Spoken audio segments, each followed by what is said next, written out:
આજે તો જન્માષ્ટમી છે. સવારમાં મટકી પડવાનું ચાલુ થઈ ગયું.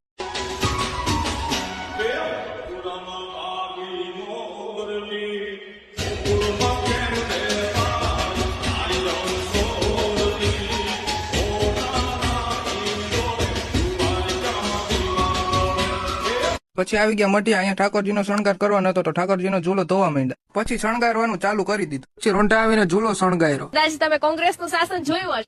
એમાં આપણે ખબર ન હોય, રમેશભાઈ કે આમાં મત નાખવાનો એટલે એમાં મત નાખી દે. છોકરા આવ્યા તેના મોબાઈલમાં આપણે પોતાની ચેનલ ફોલો કરાવી લીધી. પછી 12 વાગે આરતી ચાલુ થઈ ગઈ. શ્રી કૃષ્ણ ગોવિંદ હરે મુરારે હે નાથ ના